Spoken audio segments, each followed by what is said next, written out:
Bonsoir à tous et bienvenue en direct sur KTV. Nous sommes le mercredi 8 juillet et à la une de cette édition. En février 2016, de très vives tensions étaient apparues au sein de l'équipe préfectorale et notamment au sein du service du SGAR. En effet, l'un des agents avait tenté de mettre fin à ses jours alors qu'il se trouvait sur son lieu de travail. Alors que cette affaire était oubliée, une intersyndicale constituée de la CFE-CGC, la CGTMA et de Force ouvrière diffuse un communiqué dont les propos sont similaires à ceux d'il y a 4 ans. Paul Arthur Avitte a pu s'entretenir avec le président de la CFE-CGC. Reportage. Détresse psychologique et morale des agents ou problèmes liés à l'organisation entraînant un ralentissement du développement économique sont les problèmes pointés du doigt dans le communiqué publié par l'intersyndicale hier. Un communiqué qui met en avant la détresse des agents du SGAR. Il y a des situations qui sont d'une certaine gravité qu'on ne peut pas se permettre de laisser passer. Et nous, il est de notre rôle de dénoncer cela, d'alerter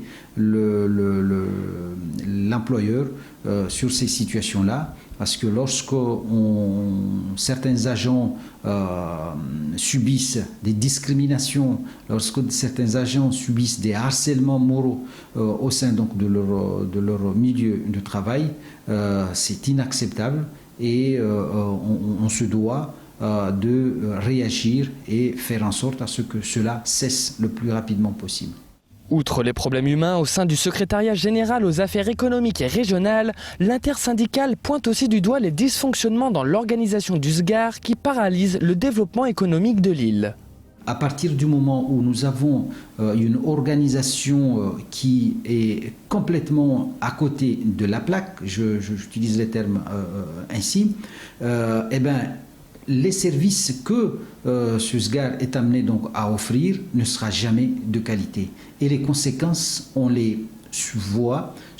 Les premiers donc, qui subissent donc, ces conséquences-là, ce sont les porteurs de projets qui voient le rêve tomber à l'eau parce que pas accompagnés dans leur projet de tous les jours. Mais aussi tous ceux qui ont besoin du SGAR pour pouvoir se relancer et faire face aux crises que nous traversons. L'intersyndicale sera normalement reçue par la préfecture demain matin. Nous reviendrons sur le sujet pour en savoir plus sur les avancements. Et tout autre sujet maintenant, l'enseigne Carrefour va bientôt orner la devanture de l'actuel Jumbo Score. Le groupe Bernard Ayotte vient en effet de racheter Vendémia qui détient à Mayotte BDM Bourbon Distribution. Une arrivée qui pose de nombreuses questions, à commencer par la baisse des prix. Ce matin, nous recevions le directeur de BDM. Ce dernier a fait le point sur les changements qu'implique ce rachat par un groupe qui pèse plusieurs milliards d'euros de chiffre d'affaires. Au montage, Leslie Vimelet. Cela fait des mois que la vente est annoncée, c'est désormais chose faite. Dans quelques semaines, Jumbo Score va changer de nom, mais aussi et surtout changer de visage pour devenir un magasin Carrefour au standard réunionnais. Ce qui va changer, c'est qu'il va y avoir des investissements sur les 2 plus gros magasins qui sont le Score de Petite-Terre et le Jumbo et qui permettront le changement de l'enseigne Jumbo qui va passer avec l'enseigne Carrefour. Donc avec un magasin plus moderne, on connaît tous la qualité des centres commerciaux qu'il peut y avoir à La Réunion par rapport à ceux de Mayotte. Donc à Mayotte, nous aussi, on va pouvoir avoir un centre commercial et un magasin digne de ce qui peut se faire ailleurs. Donc ça s'accompagnera d'un changement de gamme, d'une autre politique prix. Voilà, on en est tout au début aujourd'hui. Mais sur ces 2 magasins, oui, ça fera un changement pour le Mahorais, pour la Mahoraise. Ils pourront voir d'autres choses, que ce soit au niveau du magasin ou du centre commercial avec certaines enseignes. Augmentation et diversification du choix, nouveaux magasins, mais aussi et surtout baisse des prix ont été annoncés par la direction du groupe Ayotte qui souhaite notamment développer l'agriculture locale. L'actionnaire, au moment où il a fait sa reprise, a annoncé que les changements d'enseigne s'accompagneront d'une baisse des prix. Ouais. Voilà. Baisse des prix, c'est dans la durée. Ça sert à rien de faire des choses sur un court instant si c'est pour ne pas avoir une politique suivie dans le temps. Ça serait contre-productif. Vous ne pouvez pas faire plus de chiffre d'affaires si vous augmentez les prix.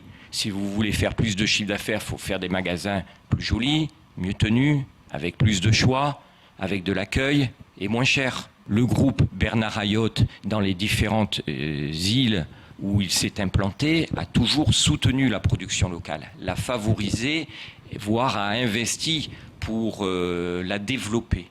Voilà, donc ça fait partie, le développement de la production locale, la formation des collaborateurs, certains sujets comme ça vont faire partie des priorités du groupe Bernard Ayotte. Alors que cette vente était sur le point de se conclure, un rapport a été publié pour mettre en garde face à l'arrivée d'un groupe à la fois producteur, fournisseur et distributeur. Selon cette étude, 1000 doukas pourraient disparaître à la suite de l'implantation du groupe Ayotte, des affirmations que rejette en bloc Marc Berlioz. Je ne sais pas comment il a fait son étude, mais c'est pas sérieux. Oui, quand le Douka B de Tsingouni a ouvert, j'ai vu un Douka fermé. À Msamboro, il y en a un qui a changé d'enseigne. Mais à contrario, à Tsunzu, il y en a un qui a ouvert. À Kungu, juste à côté aussi, etc. Hier après-midi, j'ai demandé à la CCI le nombre de Doukas déclarés en 2015 et en 2020. À aujourd'hui, le nombre de doukas, il n'est pas de 2500, il est de 2840. Et en 2015, il était de 2018. Donc entre 2015 et 2020, il y a eu 822 doukas de déclarés en plus, certains qui ont dû fermer, d'autres qui se sont créés. Donc ce n'est pas une suppression de 300 doukas comme il veut nous le faire croire. C'est un ajout de 800 doukas, ça fait plus 41%. Alors dans ces 820 en plus, il y a les 25 doukas B, mais il y en a encore 805 autres. Tout le monde trouvera-t-il son compte à la suite de cette implantation à Mayotte? Réponse dans les prochains mois, puisque l'enseigne Carrefour devrait s'installer dès 2021. Et politique maintenant, comme de nombreux autres observateurs, la présidente du collectif des citoyens de Mayotte a suivi de près l'annonce du nouveau gouvernement. Néanmoins, pour Estelle Youssoufa, il ne faut pas s'attendre à des grands changements. En effet, la République en marche reste au pouvoir et des décisions à Mayotte devraient s'inscrire dans la continuité. Écoutons plutôt la leader de l'association lors de la matinale de Kwesi par téléphone. Je pense que le bilan de Madame Girardin parle de lui-même. C'est triple zéro pointé. Il n'y a aucun résultat pour Mayotte. C'est même une énorme déception. Tout ce qu'elle a pu clamer n'est pas tangible, enfin n'a pas de résultat. Donc, je pense pas que le sujet soit de changer de ministre. Là, ce qui se décide par rapport à Mayotte se décide à l'Élysée et on a toujours le même locataire de l'Élysée. Si on veut parler du remaniement, avoir un ministre de l'Intérieur qui est mis en examen pour viol, c'est quand même extrêmement gênant. Après, la Macronie et les mises en examen, je vous rappelle que le président de l'Assemblée, M. Ferrand, l'est également et il est toujours aux affaires. Donc voilà, c'est une certaine vision de la République avec le président Macron. Et place maintenant au reste de l'actualité locale avec notamment 18 mois de prison pour recours habituel à la prostitution de mineurs, encore la violente agression du commandant du PSIC. Au montage, Stevie Monet. Le 6 juillet dernier s'est tenue devant le tribunal correctionnel de Mamoudzou une audience au cours de laquelle comparaissait un individu prévenu des chefs de recours habituel à la prostitution de mineurs et recours à la prostitution de mineurs de 15 ans. Ce prévenu qui est fonctionnaire à la préfecture a été condamné à 18 mois d'emprisonnement ferme. Le procureur de la République ajoute que le ministère public souhaite rappeler au travers de cette condamnation la plus grande attention qu'il porte aux infractions de recours à la prostitution de mineurs et sa détermination à poursuivre les auteurs de ces infractions. Il rappelle que de nombreuses enquêtes sont en cours aux fins de rechercher et d'interpeller les auteurs, clients de prostitution, et surtout afin de protéger les victimes. Chaque signalement de mineurs prostitués donne ainsi lieu à l'ouverture d'une procédure d'assistance éducative conformément à ce que prévoit la loi en la matière. Et la nomination d'un gouvernement a toujours le don de beaucoup faire réagir à Mayotte. Le président Swabadine Ibrahim Ramadani a de son côté souhaité saluer la nomination de Sébastien Lecornu comme nouveau ministre des Outre-mer. Le chef de l'exécutif écrit ainsi, je cite, « Je ne manquerai pas de me rapprocher de lui pour évoquer les dossiers stratégiques pour Mayotte et sa population, qu'il s'agisse de la convergence des droits sociaux ou de la nécessaire piste longue pour ne citer que ces deux dossiers importants. » Le président tient aussi à remercier Annick Girardin qui quitte un ministère dans lequel elle aura laissé sa marque avec notamment 8 visites dans notre île. Je me réjouis qu'à travers ce nouveau ministère de la mer, nous conservions la possibilité de travailler ensemble, note Swabadine Ibrahim Ramadani, qui n'avait pas manqué dans un premier courrier de saluer la nomination du nouveau Premier ministre. Le commandant du peloton de surveillance et d'intervention de la gendarmerie de Mamoudzou a été grièvement blessé lundi vers 3 h du matin lors d'une intervention à Dzoumogné. Le militaire a reçu une pierre au visage lancée à bout portant sur son véhicule dont elle a brisé la vitre. Le commandant du PSIG a été victime d'une double fracture de la mâchoire et a eu 45 jours d'ITT. S'il a pu quitter l'hôpital de Mamoudzou, il devrait cependant être évacué à La Réunion pour des soins complémentaires dans les prochains jours. Pour mémoire, le PSIG et 2 patrouilles de gendarmes mobiles étaient à la recherche d'un véhicule ayant servi à la fuite de 2 individus soupçonnés d'être impliqués dans une tentative de cambriolage d'un supermarché spécialisé dans les produits surgelés. Malheureusement, nos hommes sont de plus en plus exposés à ce genre d'événements. Ce sont des actes très graves et cela aurait pu être pire.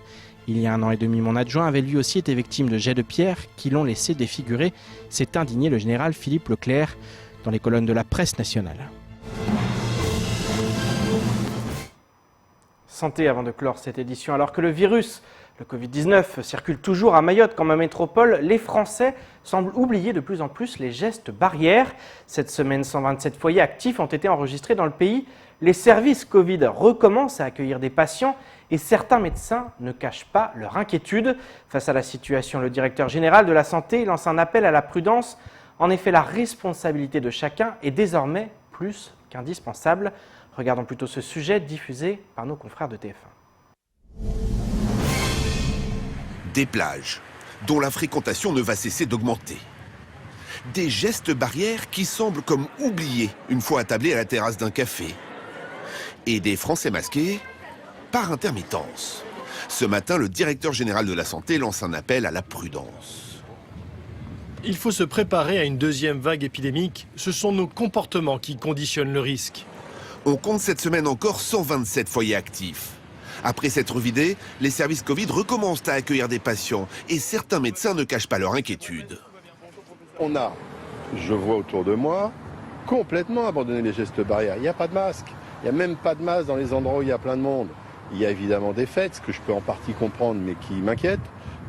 Et on est les uns contre les autres. Donc on ne respecte pas les gestes barrières. Et ce qu'on voit partout dans le monde, c'est que si on ne respecte pas les gestes barrières, le virus, il repart. Alors pourquoi vous faites ce test-là ? J'ai de la fièvre depuis hier, début d'après-midi, et je tousse. Voilà. D'accord. Dans ce laboratoire, le rythme des tests n'a pas vraiment ralenti ces dernières semaines. Ce médecin peut en réaliser jusqu'à 60 par jour.